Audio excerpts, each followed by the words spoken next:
না রাখলে গুনাহ হবে কিনা। ভাই শহীদুল ইসলাম, অনেক খেটে খাওয়া মানুষদেরই প্রশ্ন, অনেক রিকশাওয়ালা ভাই আছেন, দিনমজুর ভাই আছেন, যারা এই প্রশ্ন করেন যে আমরা যদি সিয়াম পালন করতে যাই তাহলে কাজ করতে পারি না, কারণ আমি যে কাজ করি সেখানে একটু পরপর পানি পান করতে হয়, বিশেষ করে গরমের দিনে। আবার যদি আমি কাজ না করি তাহলে সেক্ষেত্রে আমার খেতে পারি না, আমাকে ক্ষুধার্ত থাকতে হয়। আমরা এরকম পরিস্থিতি যারা আছেন তাদেরকে বিনীতভাবে বলতে চাই, দেখুন, রমজান মাসে রোজা রাখাকে আল্লাহ তাআলা ফরজ করেছেন। আপনার জীবন বাঁচানো যেরকম ফরজ, রমজান মাসে রোজা রাখাটাও ফরজ। আপনি যদি জীবন বাঁচানো এবং রোজা রাখা দুইটার মধ্যে সমন্বয় করতে পারেন, সেটা আপনাকে করতে হবে। আর জীবন বাঁচানোটা এমন কোনো কাজ না যে আপনি একজন রিক্সা চালক বা আপনি একজন দিনমজুর, আপনি রমজান একটা মাস ডিউটি না করলে আপনি মারা যাবেন না, এই বিষয়টি কিন্তু এরকম না, হয়তো একটু কষ্টে চলতে হবে আপনাকে। আপনি একজন ইমানদার হয়ে থাকলে, রমজানের রোজার ফরজ হওয়ার গুরুত্ব আপনি বুঝে থাকলে, যার উপরে আপনার জান্নাত ডিপেন্ড করে, যার উপরে আপনার জাহান্নাম থেকে মুক্তি নির্ভর করে, সেই বিষয়টার যদি গুরুত্ব আপনি বুঝে থাকেন, তাহলে রমজান 2-4 মাস আগে থেকে কিছু আপনি টাকা জমিয়ে আপনি রমজান মাসে কোনো মতে খেয়ে পরে বেঁচে থেকে আপনি ইবাদত করতে পারেন। কিন্তু লকডাউনের সময় যখন গত রমজানে রিক্সা চালানো যায়নি, তখন কি আপনি খেয়ে পরে বেঁচে থাকেন? আপনি কি মারা গেছেন?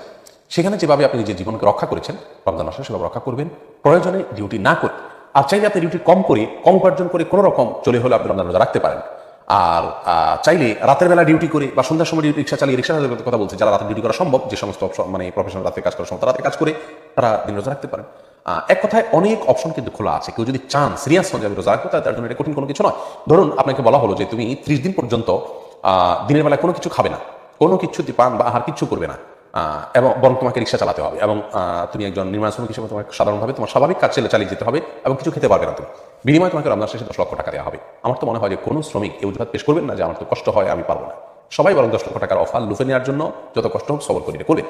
তো আল্লাহ রাব্বুল আলামিন তো রমজানের রোজার বিনিময়ে আপনার জন্য জান্নাত এবং জান্নাতের একটা স্পেশাল গেট দিয়ে প্রবেশের সুযোগ দিয়েছেন। 10 লক্ষ টাকা এক পাশে রাখুন, জান্নাতকে এক পাশে রাখুন। আপনি আল্লাহর দেওয়া জান্নাতের প্রতি ইচ্ছা, বিশ্বাস এবং আস্থা থেকে থাকে, ঈমান থেকে থাকে, তাহলে আপনার জন্য রোজা রাখা কঠিন কিছু নয়, সম্ভব।